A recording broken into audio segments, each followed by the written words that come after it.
This episode of the O2 Garage, can you hear that? Oh, we're driving the Dodge, and I've been driving the Dodge for a couple of weeks now. Can you hear that? Oh, we got to fix that right now.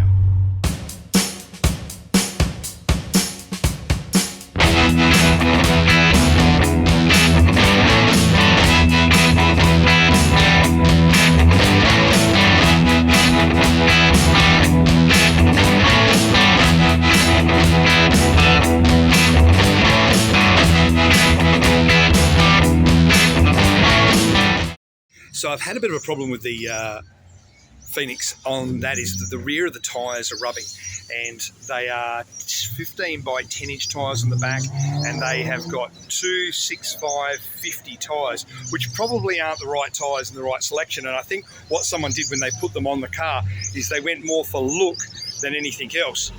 So when it came time to putting people in the back of the car and going out for, you know, like a cruise or something like that, you put two people in the back of the Phoenix, you think that it would be a pretty cool sort of a deal, but it's not. It starts to rub and just has that little sort of rubbing on the side of the inner guards, and you kind of go, well, all right, well, let's bash the guards out. But you bash the guards out, you dent the paint, you know, you tub it, that's too much.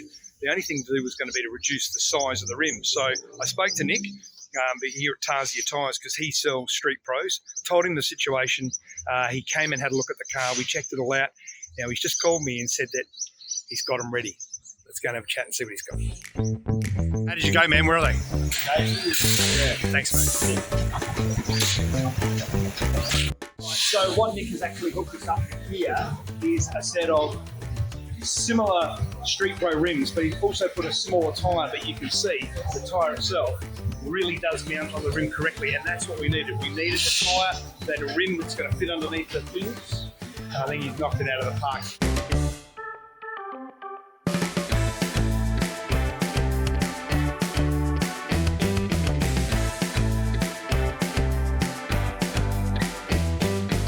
Okay, so here are the two rear rims off the back of, well, one of the rims off the back of the Phoenix, which is this side. This is the 15 by 10 with a 4-inch backspace with a 265/50 15 tyre. Now you can see already there's a height difference between the two rims. Now you can also see there's a width difference between the two.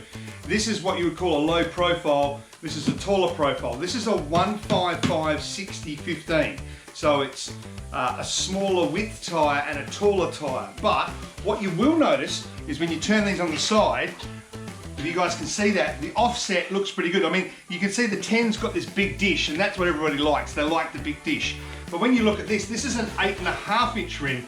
It still has the dish, not as much as the 10, but what this one's going to give us over the old one is it's going to fit up inside the guards a hell of a lot cleaner. All right, let's have a bit of a look under the guard and I'll show you exactly where it's rubbing. So you can see there's a bit of rubbing going on here on the inside of the wheel well, but on the outer side, if I spin around, have a look at that. This whole area is rubbing on the sidewall of the outside edge of those 265/15s. And if I can get it nice and close, look how clean it is. It's really shiny. So I'm gonna need to put a little bit of paint over that before I put this other rim back on. But if we have a look at the old rim over here, have a look at this. That's that outer edge. And you can see it's just got this scuff mark all the way. It's not gouged into it, but it's just enough to be annoying. You know, it has that little rubbing noise. So I'm so stoked we got these ones here.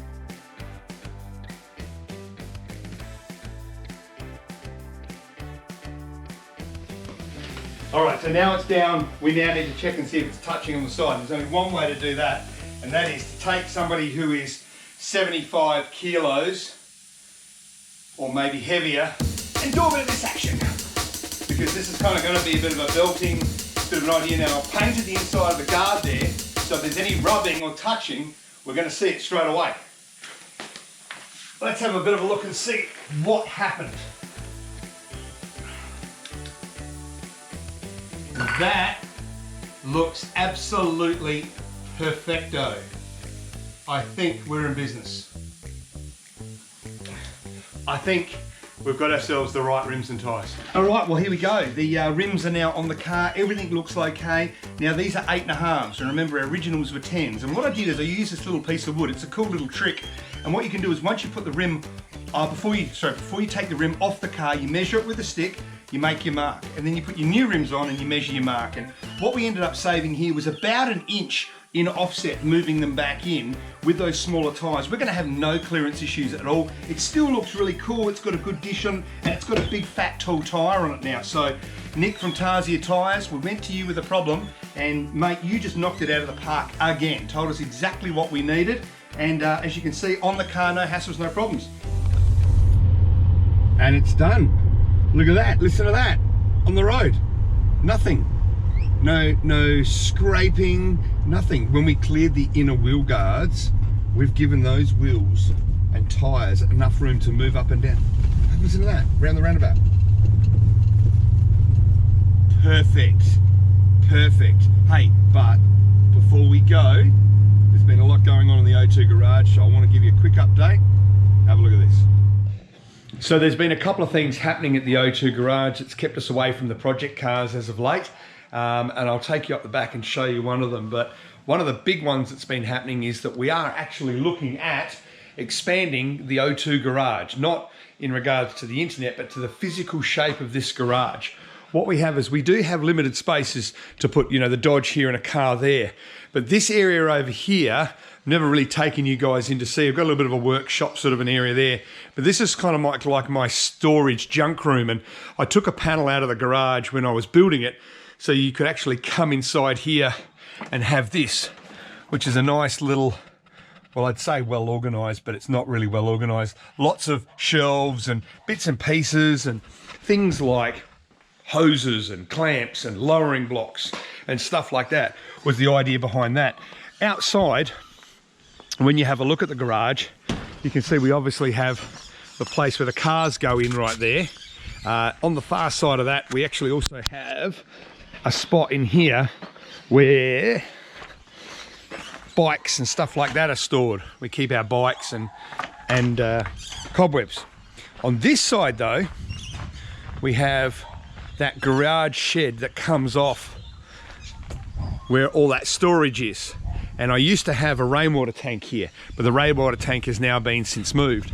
And what I'm actually going to do is put an addition on this part of the shed from about the jacaranda tree all the way across. It's going to double the size of the storage I have here on site, which means I can bring a lot of bits and pieces in. What I've already done is bought another single car garage to do that addition. So what I have to now do is clear that out, dismantle all that, and then start the construction process. And that's not what else we've been doing at the O2 garage. So one of the things that's been keeping me busy, and the reason why I haven't had many project cars, is I am getting ready to do the shed conversion, but also I made this with Thomas. Have a look at this thing here. Hey mate, how are you?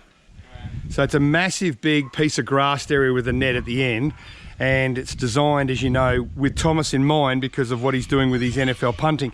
Give us a bit of a kick so we can see what it does, Tom. So it's basically just a big catch net. Okay, what's it like? Is it any good?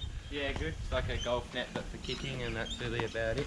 All right, well go on. Give us a bit of a hoik.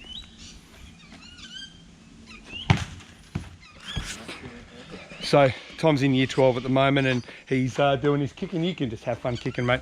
And the big thing about us at the moment is obviously him with year 12 and making sure he's got enough time to do year 12. And with his punting and all his practice, he needs somewhere to be able to quickly go from year 12 study out.